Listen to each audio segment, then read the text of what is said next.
Hello good morning friends, welcome to my YouTube channel global English academy. दोस्तों, मैं Sonu sir आप लोगों के लिए लेकर आया हूं दोबारा से एक नई सीरीज़, दोबारा से एक नया पेपर सेट। जैसा कि आप जानते हैं, हम एसएससी एमटीएस 2024 एग्ज़ाम को टारगेट कर रहे हैं। और अब बेटा सोने का समय नहीं है, अब जागने का समय है। डेट आप लोगों को क्लियर है।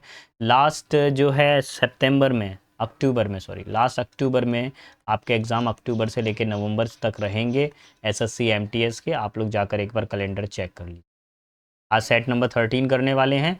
जस्ट गिव मी 20 और 25 मिनट्स और ये क्वेश्चंस कंप्लीट होते हैं। सिर्फ 20 मिनट दीजिए या 20 से 25 मिनट और ये क्वेश्चंस आपके कंप्लीट होते हैं। चलिए, तो बिना समय गवाए मैं अपनी सीरीज़ को शुरू करता हूं, क्योंकि मेरे लिए टाइम का महत्व बहुत ज़्यादा है। क्वेश्चन नंबर 1 पर आ जाते हैं। यहाँ पर देखिए वर्ड दिया हुआ है सिनिकल, आपको बताना है सिनोनिम। तो सीधा वर्ड देखिए, वर्ड का मीनिंग अगर आपको पता होगा, इसका मतलब होता है अनफ्रेंडली। कैसा होता है? जो मित्रवत ना हो, जिसका किसी का रूखा व्यवहार हो। ठीक है। तो देखिए पैसिमिस्टिक का मतलब क्या होता है? होपलेस, यानी कि निराशावादी। पैसिमिस्टिक, होपलेस, निराशावादी। ट्रस्टिंग, जिसके ऊपर आप क्या करोगे? विश्वास करोगे, है ना, बिलीव करोगे, किसी के ऊपर विश्वास करोगे। ओबीस का मतलब क्या होता है? काफ़ी मोटा व्यक्ति होता है। और प्रोलिफिक का मतलब क्या होता है? कोई चीज़ क्या फर्टाइल है, यानी कि उर्वरक है। तो अभी हमको क्या चाहिए? सिनोनिम बताना। Unfriendly nature. अनफ्रेंडली नेचर के लिए अगर आप नियरेस्ट वर्ड अगर आप चेक करेंगे तो वो कौन सा वर्ड हो सकता है? नियरेस्ट अगर मैं वर्ड चेक करूं तो मेरे हिसाब से बन सकता है option number 1 will be our final answer, pessimist. Clear? ये भी होपलेस होता है, वो अनफ्रेंडली होता है, निराशावादी है, इसलिए नियरेस्ट आंसर हो सकता है। नेक्स्ट वर्ड है हमारे पास में डिटरमाइंड। अच्छा, डिटरमाइंड का मतलब क्या होता है? ऐसा व्यक्ति जो बहुत ही ज़्यादा पक्के विश्वास का हो, पक्के भरोसे का हो। तो यानी डिटरमाइंड का मतलब होता है दृढ़। दृढ़ बोल सकते हैं, दृढ़ यानी पक्का। ठीक है। फ्लेक्सिबल का मतलब सभी को मालूम है, लचीला होता है, लचीला। इलेवेटेड का मतलब क्या होता है? ऊपर की ओर, है ना, ऊपर उठाया गया। ठीक है, ऊपर उठाया गया हो कोई किसी चीज़ को एलिवेटेड फॉर्म में। फेमस का मतलब सभी को मालूम है, प्रसिद्ध होता है। डिसिसिव का मतलब क्या होता है? निर्णय ले लेना। क्या होता है? निर्णय लेना। तो देखिए, अगर आप किसी चीज़ को लेकर निर्णित हैं, अगर आपने फैसला कर लिया है, पक्का इरादा कर लिया है, तो डिसीजिव इज का फाइनल आंसर होगा option number 2। Determined is equals to decisive. Number third देखिए, थर्ड में क्या पूछा गया है? थर्ड में अगेन आपसे सिनोनिम पूछा गया है। जस्ट देखिए, ऑब्वियस का मतलब क्या होता है? कोई चीज़ बिल्कुल स्पष्ट हो, क्लियर हो हमारे सामने, क्लियर, विविड, अनहिडन।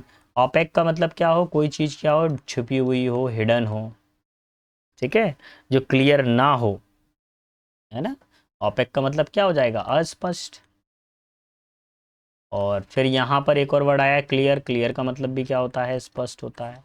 मर्की, मर्की का मतलब कैसा होता है? मतलब फीका हो, जो धुंधला टाइप का हो, फीका या धुंधला। ठीक है, धुंधला। ठीक। और एम्बिगस का मतलब क्या होता है? दुविधा हो, जिसमें आप क्लियरली फैसला नहीं ले पा रहे हो। तो क्या आंसर करेंगे, जल्दी बताइए बेटा। पहला ऑब्वियस है, तो ऑब्वियस का क्लियर आंसर हो गया ऑप्शन नंबर 2। मैंने पहले ही बता दिया था यहाँ पे, option number 2 will be final answer. Let's see question number 4। Fourth वाला किससे बिलोंग करता है? One word substitution. One word substitution से बिलोंग करता है फोर्थ वाला क्वेश्चन। तो इसको देख लेते हैं। An examination of a dead body after that. मृत्यु होने के बाद में डेड बॉडी का जो परीक्षण किया जाता है, ऑप्शन नंबर 3 पोस्टमार्टम। भैया सभी को मालूम है, शव परीक्षण।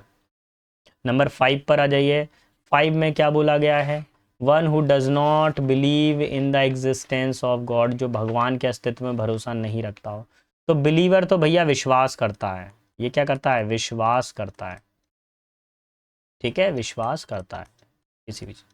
प्रीस्ट का मतलब क्या होता है? पुजारी, पूजा पाठ करने वाला। ठीक है। मॉन्क का मतलब क्या होता है? जो आपने बौद्ध भिक्षु देखे हैं, तो आप साधु कह सकते हैं। मॉन्क मतलब साधु, लेकिन ये किस तरह का साधु होगा? जो बौद्ध होगा, जो बौद्ध भिक्षु वाले जो मॉन्क होते हैं ना, वो वाले साधु होते हैं। ठीक है। नेक्स्ट है हमारे पास में एथीस्ट। एथीस्ट का मतलब होता है जो नास्तिक हो, जो भगवान में विश्वास नहीं रखता हो। तो क्या बोला गया है? Does not believe in God, that is called atheist. बेटा सुनने में थोड़ा अजीब लगेगा, जो क्लास में फाइल दी थी ऑफलाइन में, ये पूरा का पूरा डेटा उसी में से कॉपी पेस्ट आपको देखने को मिल रहा है। और मैं आपको हर बार वीडियो में बताता हूँ, आप लोग प्लीज़ जाके एक बार चेक तो कर लिया करें। आपको वही मिलेगा जैसा मैं कह रहा हूँ, उसी तरह के कंटेंट आपको पेपर में मिलेंगे। पेपर बाद में हुआ है, डेटा पहले पढ़ा दिया गया है। A person who feeds on human flesh, ऐसा व्यक्ति जो केवल व्यक्ति के मांस पर जिंदा रहता हो। क्या मतलब ह्यूमन फ्लैश पे जिंदा रहता हो। ठीक है, तो वर्ड को देख लेते हैं हम लोग क्या क्या है। पहला तो वर्ड है ओमनीवोर। ओमनीवोर का मतलब क्या होता है, सर्वाहारी। ये क्या होता है, सर्वाहारी। ये क्या होता है, वेजिटेरियन प्लस नॉन वेजिटेरियन दोनों होता है। कार्निवोरस का मतलब क्या होता है, मांसाहारी। ये केवल क्या करेगा, फ्लैश को खाएगा। कैनिबल वो व्यक्ति होता है जो नरभक्षी होता है, जो क्या करता है, नर मांस को खाता है, नरभक्षी होता है। जैसे कई बार शेर या कोई तेंदुआ, कोई जानवर किसी गांव में आ जाता है, किसी को खा लिया उसने, अब उसको ह्यूमन बॉडी का टेस्ट लग गया, अब वो ह्यूमन फ्लैश को ही खाएगा, तो cannibal.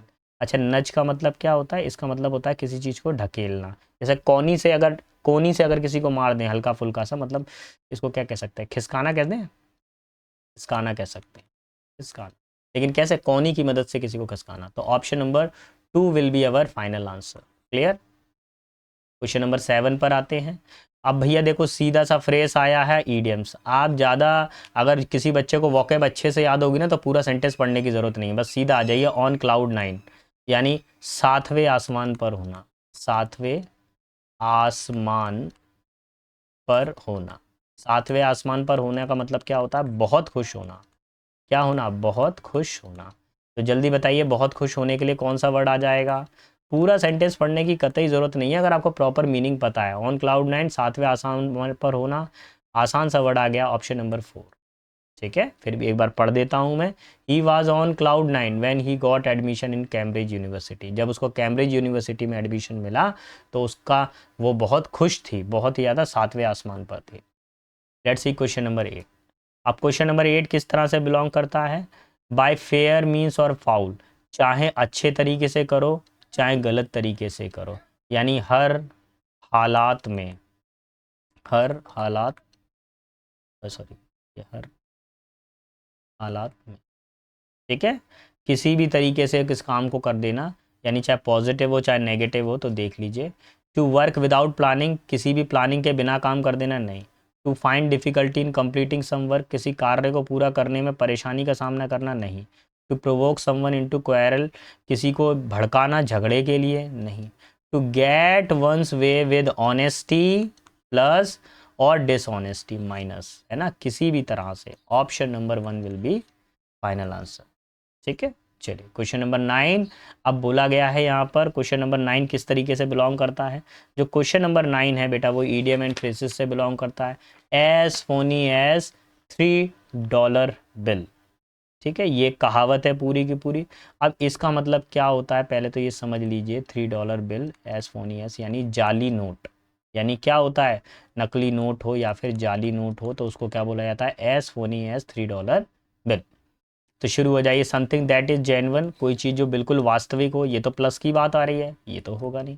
Something that is fake, जो जाली हो। अच्छा चलिए, इसको थोड़ा सा होल्ड करते हैं, अभी चेक करेंगे। समथिंग दैट इज़ अट्रैक्टिव, जो आकर्षक हो, नहीं बेटा। समथिंग दैट इज़ डिस्गस्टिंग, जो बहुत ही दिमाग को चढ़ाने वाला हो, बेकार हो, नहीं। Option number 2 will be our final answer, कोई चीज़ क्या हो, बिल्कुल जाली हो, नकली हो। ठीक है, चलिए क्वेश्चन नंबर 10 पर आता हूँ। 10 पर देखिए, ना जाने कितनी बार ये फ्रेज आ चुका है, ना जाने कितनी बार पेपर में आ चुका है। एमटीएस वाला जो पेपर है ना, आप बिलीव कीजिए, अगर आपने जाकर अभी आपने जाकर ना जस्ट कितना करना है, 2022 सॉरी 2021 2022 और 2023, 3 साल का अगर आपने प्रीवियस ईयर डेटा अच्छे से लगा दिया ना, तो मैं गारंटी दे रहा हूँ 25 क्वेश्चन है ना, तो 25 में से आपके 17 और 18 तो बनेंगे ही बनेंगे, गारंटेड है। अगर किसी बच्चे ने अच्छे से कंठस्थ कर लिया तो। और पढ़ेगा नहीं तो कुछ नहीं कर सकता भैया, उसका हम कुछ नहीं कर सकते। हम पढ़ने वाले बच्चों को कर सकते हैं, ना पढ़ने वालों को कुछ नहीं कर सकते। ब्लो वंस ओन ट्रम्पेट का मतलब क्या होता है, अपना रागा अलापना। अपना रागा, अपना राग अलापना, राग होगा अलापना, अलाप मतलब खुद की ही तारीफ करना। अपने मुंह मियाँ मिट्ठू ऐसा भी बोल सकते हैं, अपने मुंह मियाँ मिट्ठू यानी खुद की तारीफ करना। Option number 3, blow one's own trumpet. ठीक है, खुद की तारीफ कर रहे हैं। चलिए नेक्स्ट नंबर 11 पर आइए। 11 किस तरह का क्वेश्चन है, 11 वाले जो वर्ड को अगर आप देखेंगे प्रॉपर सेंटेंस में, तो आपको ये जो है फिल इन द ब्लैंक दिया, इसमें एक भरना, आप थोड़ा सा पढ़ना पड़ेगा। They are going to give me a lovely present, वो एक मेरे को सुंदर उपहार देने वाली हैं। जा रही हैं, but I can not dash what it will be, लेकिन मुझे नहीं पता कि वो क्या हो सकता है।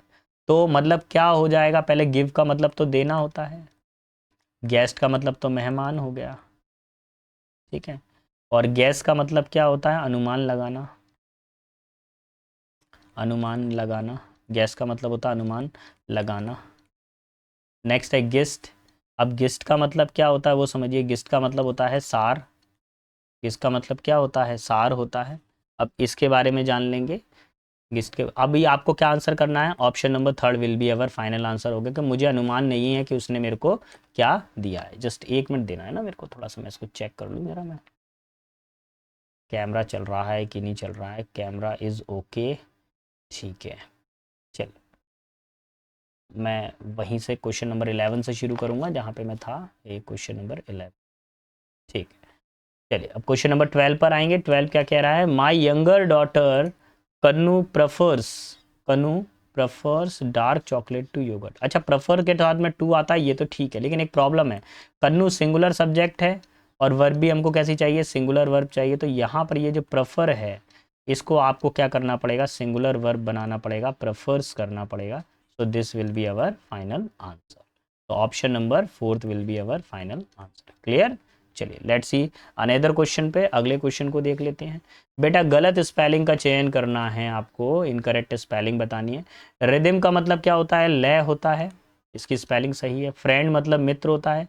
मेंटेनेंस किसी चीज़ का सुधारीकरण होता है। इंपॉर्टेंट मतलब महत्व होता है।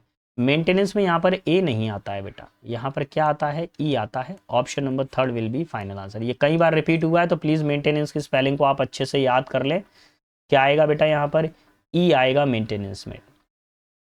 इनकरेक्ट स्पेलिंग बतानी है आपको, करेक्ट स्पेलिंग बतानी है। बिहेवियर की स्पेलिंग कौन सी करेक्ट है, ऑप्शन नंबर थर्ड वाली स्पेलिंग ही करेक्ट है बिहेवियर की। आप इसको पेपर में करेक्ट कर कर आएंगे। क्वेश्चन नंबर 5 पर आ जाइए।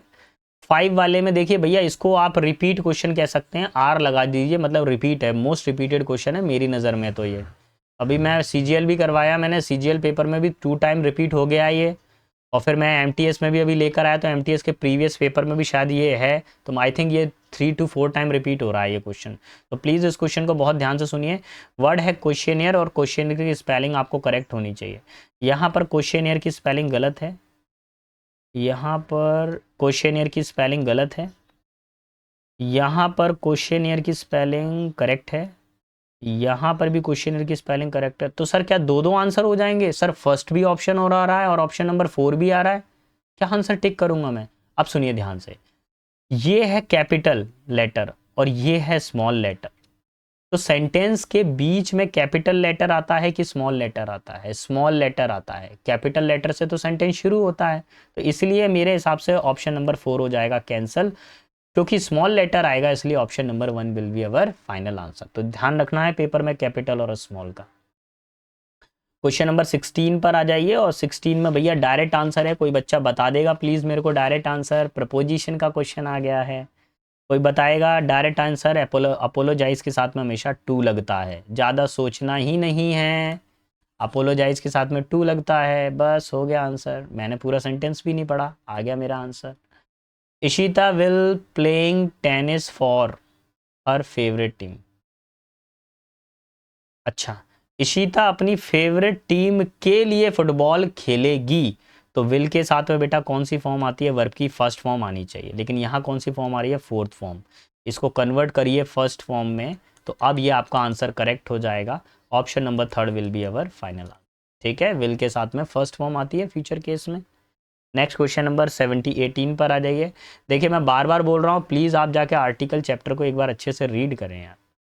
आप जब आर्टिकल चैप्टर को अच्छे से रीड कर लेंगे तो आपके ज़्यादातर एक क्वेश्चन जो 25 में से एक क्वेश्चन है वो तो आपका फ्री हिट होने वाला है। देखिए, the great wall of China is a popular tourist attraction. यहाँ पर कोई दिक्कत नहीं है, ये महान दीवार है, और इसके पहले यहाँ पर ए आर्टिकल लगा है, पॉपुलर से पहले, यहाँ पर भी कोई प्रॉब्लम नहीं है। ठीक है, हमको वो ढूंढना है जिसमें एरर हो। आई सा अ मूवी, मैंने एक मूवी देखी, that was directed by Steven Spielberg, जिस मूवी को डायरेक्ट किया गया था स्टीवन स्पिलबर्ग के द्वारा। यहाँ पर भी कोई दिक्कत नहीं है आर्टिकल को लेकर। शी इज़ द ओनली का यूज़ किया जा सकता है, बिल्कुल सही। अब इसमें देखिए, थोड़ा सा एक फ्लैशबैक करिए, हल्का सा रूल मैं आपको बताऊं। आ से लेकर अगर अंघा तक अगर आपका प्रोनाउंसिएशन आता है तो आप किसका यूज़ करोगे, एन का। और वहीं का से लेके ज्ञा तक अगर आता है तो आप किसका यूज़ करोगे, ए का। भैया ये रूल है सिर्फ 2 लाइनों का, 2 लाइनों का भी नहीं है, 3-4 वर्डों का। इसको तैयार कर लो। लॉयर में किसकी ये साउंड आ रही है, ला का आवाज़ आ रहा है। तो ला कहाँ से कहाँ तक है, का से लेके ज्ञा तक है। तो एन लॉयर नहीं होगा, क्या हो जाएगा बेटा, ए लायर। तो फाइनल आंसर क्या हो जाएगा, ऑप्शन नंबर 1, अ लॉयर। ठीक है, चलिए क्वेश्चन नंबर 19। और 19 वाले को हम लोग एक बार समझ लेते हैं। इसमें एरर डिटेक्ट करनी है आपको। लार्जर एमिशंस, एमिशंस तो प्लूरल नंबर है, ठीक है। Of green house gases, again plural number, ठीक है। लीड प्लूरल वर्ब आ रही है, इसका कनेक्शन इससे बनेगा, यहाँ पर प्लूरल नाउन है, प्लूरल सब्जेक्ट है, प्लूरल वर्ब है, लीड के साथ में टू आता है, ये भी सही है। Higher concentration in the atmosphere, सोनू लीडेड, हैव, इज लीड, नहीं, no word, no substitution required, ये सही हो जाएगा। गिवन सेंटेंस करेक्ट है। एक्चुअली एसएससी की तैयारी करते करते दिमाग में इतनी एरर लग गई हैं कि हर क्वेश्चन पे शक होता है, हर क्वेश्चन पे डाउट होता है ना। इसमें भी एरर निकाल ली होगी आप लोगों ने, मेरे को 100% भरोसा है। मुझे भरोसा है केवल मेरी एकेडमी के बच्चे ही इसके अंदर एरर निकाल सकते हैं। You are the beautiful women I have ever seen, ठीक है। अच्छा देखिए, तो यहाँ पर आप दुनिया की सबसे सुंदर महिला हो जिसको मैंने देखा है। तो सबसे सुंदर यानी कि क्या हो जाएगा, द मोस्ट ब्यूटीफुल। दा के साथ में कौन सी डिग्री आती है बेटा, सुपरलेटिव डिग्री आती है। तो final answer is the most beautiful. Clear. चलिए अब मैं क्वेश्चन नंबर आ जाता हूँ 13 पर। 13 क्या कह रहा है, तो सीधा सा कंसेप्ट लगाइए, जब भी वन ऑफ द आ जाए एक ऐसा फॉर्मूला, भैया इसको तो आप याद कर लो। अगर एसएससी का पेपर दे रहे हो ना, इसको ना आप रट्टा लगा लेना, ये बार बार आपको पेपर में देखने को मिलेगा ही मिलेगा, आप बच नहीं सकते हो इससे। किसी ना किसी पेपर में ये देखने को मिल ही जाता है आपको। ये है पूरा फॉर्मूला। पेपर में कभी आधा आधा भी आता है और आधा आधा भी आता है, पूरा पूरा भी आता है। इसमें पूरा पूरा लग रहा है, देखो one of the, one of the. अब चाहिए मुझे सुपरलेटिव डिग्री। सुपरलेटिव डिग्री मैंने यहाँ से उठाया ग्रेटेस्ट। अब उसके बाद में आ गया ट्रेजेडीज, ये हो गया प्लूरल काउंटेबल नंबर। और इसके बाद में सिंगुलर वर्ब आ रही है, ठीक है। इस फॉर्मूले को मार्क कर लेना और स्टार कर लेना, अगर पेपर में पास होना है तो, नहीं होना तो बैठे रहो फिर। Is seeing someone with incredible talent get, अरे पहले तो देख लें क्या लिखा था यहाँ पे, तो ग्रेटेस्ट लिखा हुआ था, ठीक है। मीनिंग जरा समझा देते हैं आपको, क्या बोला। बोला गया है कि दुनिया की सबसे बड़ी ट्रेजेडियों में से एक है इनक्रेडिबल टैलेंट टू गेट। अच्छा, एक ट्रेजेडी होती है, ट्रेजेडी होगी तो इसका मतलब क्या होगा, कोई चीज़ हमारी पटरी से उतर गई है, यानी डीरेल्ड हो गई है।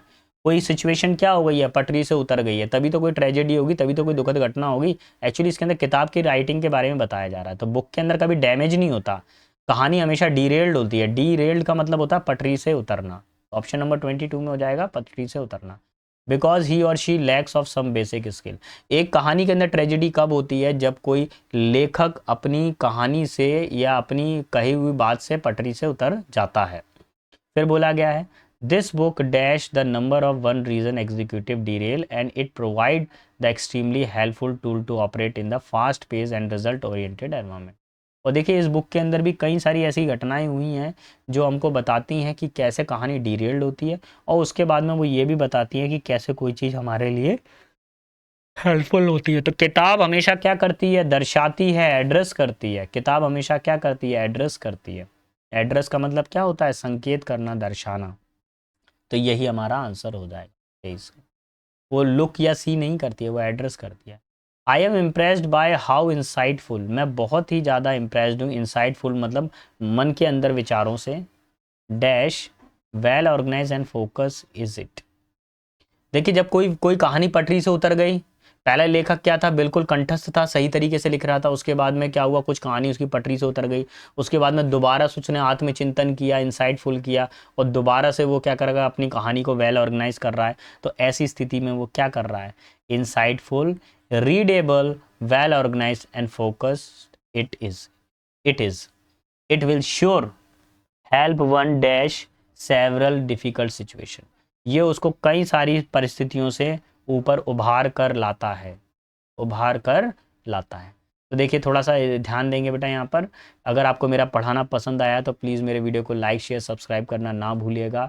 ये आज सेट नंबर हम 13 कर रहे हैं, कल हम आप लोगों के लिए सेट नंबर 14 को भी लेकर आएंगे। तो बी रेडी रहें।